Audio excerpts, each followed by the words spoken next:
Hey, Molly. Are you there? I was just curious if you saw the condo photos that I sent you earlier. The view is from so high up. I was just so excited that I had to show everyone my new view. And it has a huge living room and even a concierge. I knew that getting with a CFO would be a good idea. Having a rich husband is great. No, actually, I didn't look at the photo and I don't appreciate all your bragging. So please just leave me alone, all right? You know, if you don't want to talk to me, you could always just block me. But the fact that you haven't until now means that you secretly want to hear about how amazing my life is. Yeah, that's really not what's going on here at all. And I haven't blocked you because you're my sister. I only haven't blocked you for that reason and that alone. You always have the same old lame excuses. Do you know that? If you really loved George, then you'd have blocked me by now. Or do you think that you'll somehow be able to take him back from me? Because I can tell you right now that that's not going to happen. George doesn't have even an ounce of feelings left for you, so there. Oh boy, here we go again. I'm just saying that it's clear you can't let him go. Or the fact that I was able to steal him from you. But it's your fault for not keeping your eyes on that rich man of yours. And to think that you two had been dating for 5 years before I was finally able to make him all mine. I knew that you two were even thinking about marriage. But I guess I put an end to all of that right away, didn't I? So why don't you just accept that I've won and just leave us to be in peace already? You're the one who messaged me in the first place. And I don't want George back at all, thank you very much. Why can't you just accept that I have a lot of complicated feelings about all of this? I mean, you're my sister, but I wish that you would quit rubbing this in my face all the time. Oh, man. You really are just such a crybaby. Do you know that? You think your crocodile tears are going to change anything? If anything, it just makes me think of you as all the more pathetic. That's exactly what I'm talking about. You don't have to be like that to me. Yeah. You can say whatever you want, but all I hear is a little loser asking for her boyfriend back. It's not cute, though, and you won't be getting George back. I'm not trying to get pity from you, or get George back. How many times am I going to have to say that? Yes, we were talking about getting married, but we're apart now and I don't think about it. And besides, he was the one in get with you, so why would I want to marry a man like that now? There you go, making up all those lame little excuses again. It really is just sad, you know? But maybe he left you because you're such a crybaby? And for that, I'm going to have you in the very back at mine and George's wedding. Wait, what? What wedding? What are you talking about? Oh, didn't you hear? We're going to be getting married this year. He told me that he can't wait any longer and wants to do it right away. You have got to be kidding me. I was shocked when you two moved in together. But now you're telling me that you're getting married too? Well, duh. I mean, George is already 30 years old. And I guess that his dad had a long talk with him about taking responsibility. Not to mention he has a lot to think about with work. So we figured the easiest thing to do would just be to marry each other as soon as possible. Oh, I see. Well, no, I hadn't heard any of that at all. Oh, don't worry. You'll be getting an invitation when we have more details figured out. But just remember that you're going to be kept to the very back of the whole affair. I can't wait to see your crying face at the very end of the walkway. Yours is going to be the last that we see before we drive off into the sunset together.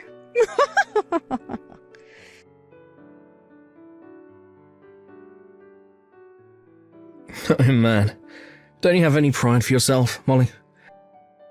If you really want to get back together with me, you should just talk to me about it directly. What in the world are you talking about, George? I mean that I saw you just now in the office. You came to my dad to try and make him get back together with you, right? Have to say that I'm pretty shocked. I didn't realise that you wanted me so badly. I'm a bit of a bad boy, if you hadn't noticed. Literally, what in the world are you talking about? Have you hit your head or something like that? I don't want anything to do with you ever again. And your dad called me here to talk to him about something else.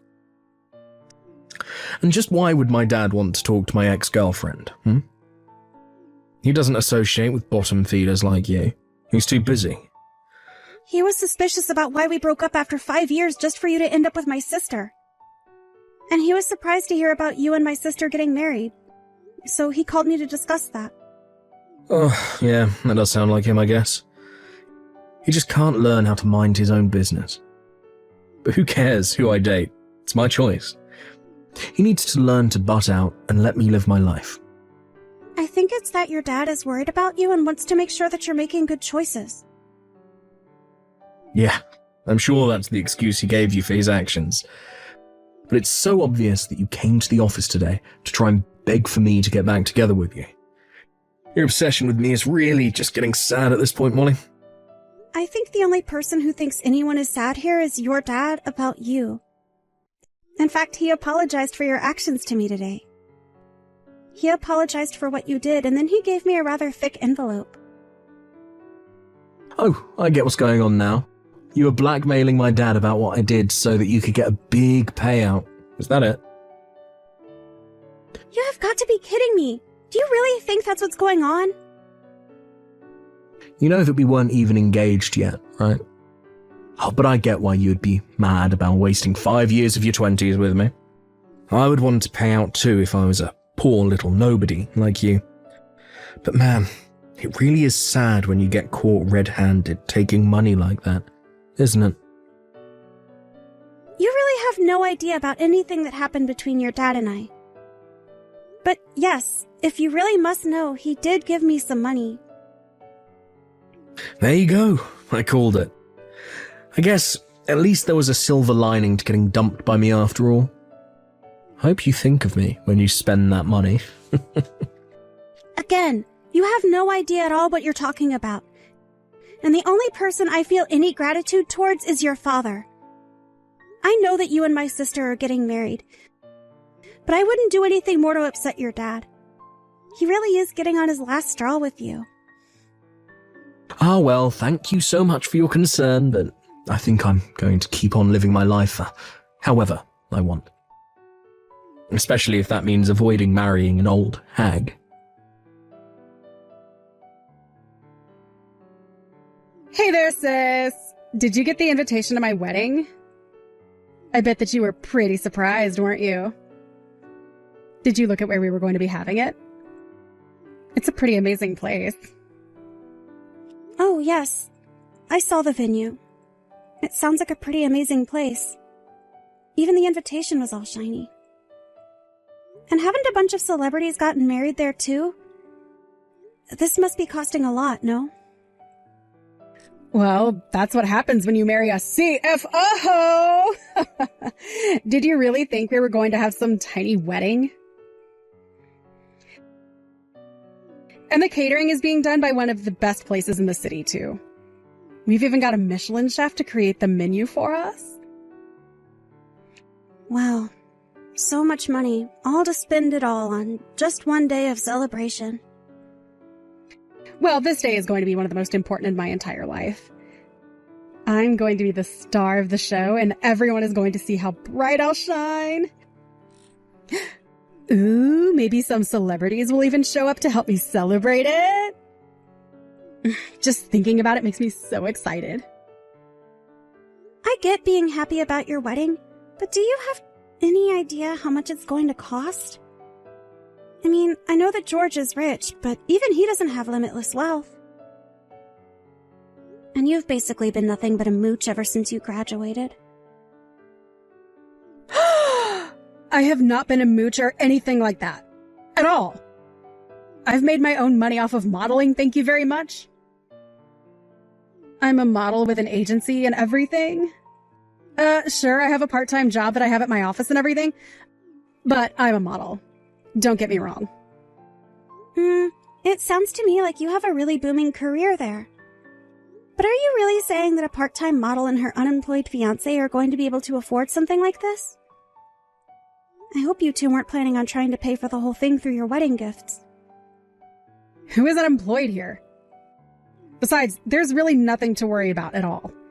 I mean, George's dad is going to be paying for it all anyways. So we're not going to be paying for anything. Hold on a second. You mean that George's dad really said that he's going to pay for it? Oh, come on. Surely you can't be surprised about that, right?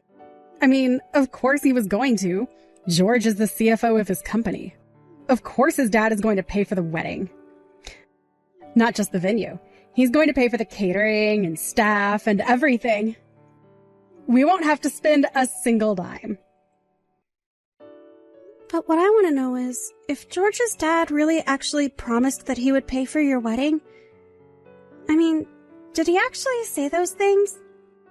Because as far as I know, his dad really didn't seem to approve of his son sneaking around one bit.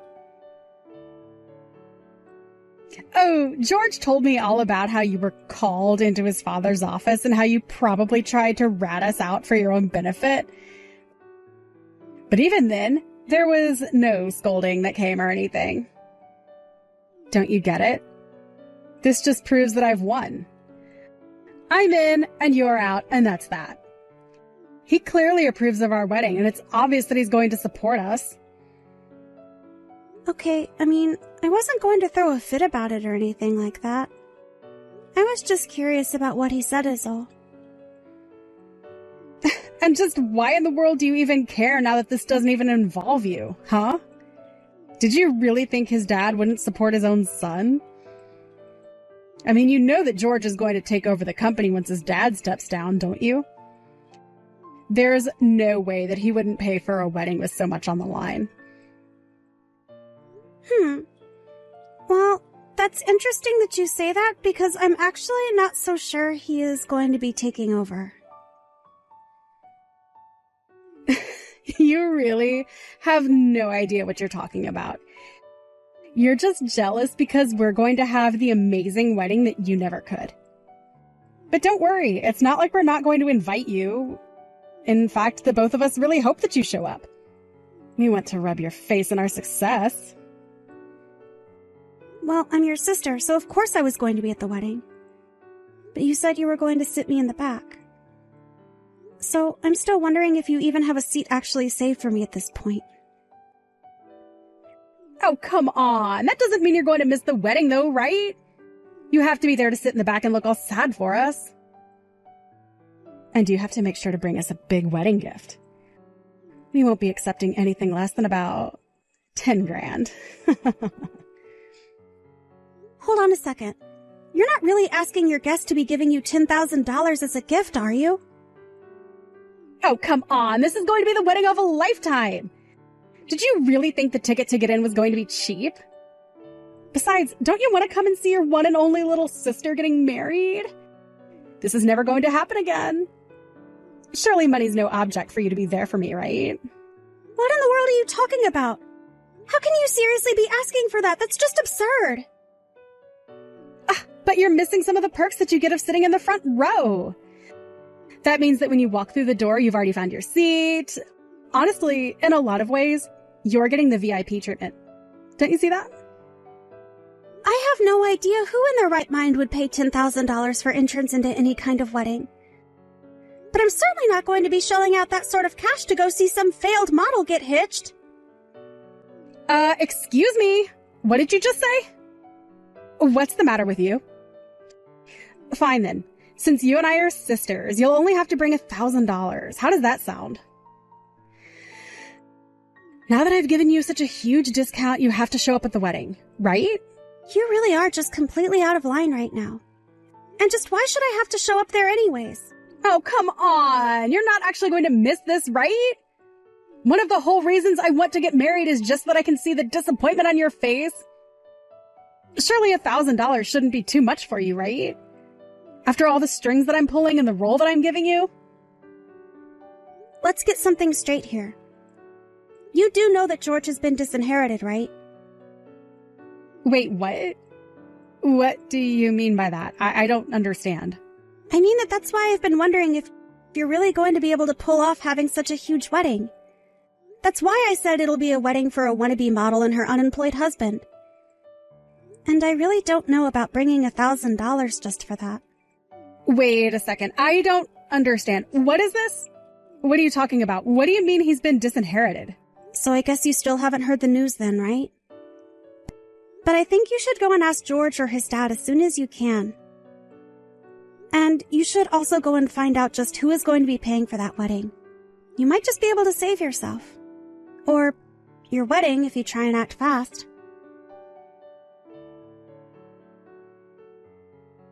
What the heck is going on here, Why in the world did you tell Tina that I had been disinherited? What's the matter with you? That things were going so well, and I finally thought that we were going to have some smooth sailing, and then you have to come along and blow everything up. Oh, I'm sorry. Did I ruin your plan to defraud my sister through her marriage to you? It's not my fault that your dad chose to do what he did. Besides, I know that it's not just that. He's cutting you off everywhere. I know that he took your fancy black card, and I bet that isn't going to be giving you a dime for your wedding. But I still just wonder what you've been telling Tina in the midst of all of this. And just how did you think it was going to be smooth sailing? I mean, what did you think was going to happen once you two are married and she finds out that you're out of a job? Shut up. I don't need you critiquing my plan. It was all going to work in the end, okay? Or at least everything was going to be just fine until you had to go and ruin it. Look, I thought I had done such a good job of hiding from Tina that my dad had cut me off, and when she found out, she flew into a huge panic. Oh, yes, I bet that she would have. And I don't blame her one bit for it. It really is ironic, though. She was getting married to you and thought that she'd be set for the rest of her life. You two even wanted to invite me so that you could try and rub my face in it.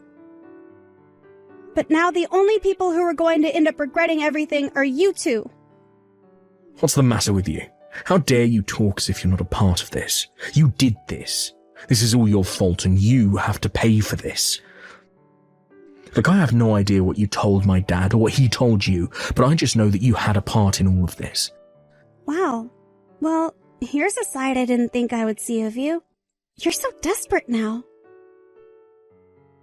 But I'm sure that you already know all of what I told your dad. I already told you exactly what I did, of course.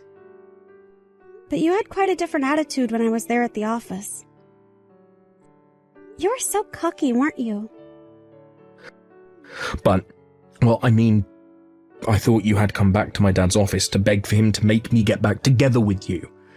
And even if my dad did want to know the truth about how your sister and I got together, you didn't have to tell him the part about where I was cheating on you. But don't you realize the problems that you've made for us? I was so shocked when the day after I saw you at the office, my dad called me into his and told me the horrible news. There you go, like a child crying because you didn't get a toy that you wanted. You thought you knew exactly what was going on, but you don't know anything. Shut up. You don't know anything. I'm not crying. This isn't how things were supposed to go. I'd never seen my dad so mad at me before. Look, he's always given me whatever I want, and now I'm going to get nothing for the rest of my life. This can't be happening to me. I can't believe that you've gotten this far in life and you still act like such a petulant, spoiled child. It really is just pathetic. What did you say? You can't talk to me like that. It's not fair. Of course your dad spoiled you. You were his one and only son. I mean, I know all about how your mom died when you were young. So obviously your dad was putting all his hopes into you. I'm not shocked at all that he is upset with you. You don't know anything about me or my dad, so don't pretend like you do. You know, when When your dad called me into the office to talk about you and my sister, he was so crushed. He just had no idea how he could have ended up raising such a scummy son. He even said that. I could hear his voice choking up and how disappointed he was in you. No, that can't be right. Please tell me this isn't true. This can't be happening to me. Well, I think you have more pressing things to worry about now. Like, how are you going to afford this huge extravagant wedding that Tina kept going on and on about? Why don't you quit crying like a baby to me and get the rest of your life in order, huh?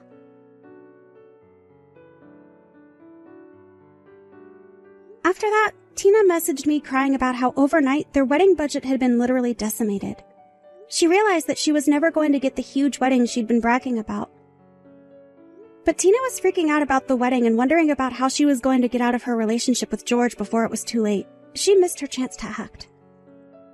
George had already sent the wedding certificate to be filed away, and wedding or no, the two were legally husband and wife now.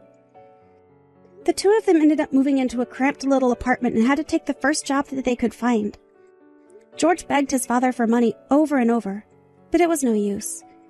He even burst into his father's building to beg for help, but George's dad later told me was carried out by security promptly. Ever since then, Tina has been too busy handling her own crazy life with her own terrible husband to bother me anymore. As I mentioned above, George's father and I still keep in touch. I had heard from some of the staff about how angry he had gotten at his son, but to me he had never been anything but kind and courteous. As for me, I was more or less able to rid myself of Tina and George and simply went on with my life. I was glad to have dodged that bullet and was satisfied that I had put an end to Tina's wedding plans before she would have ended up with the bill for such a huge affair. Whether she'll ever see it that way is another issue. Thank you for watching. If you liked this video, please give it a thumbs up and don't forget to subscribe to see more content like this.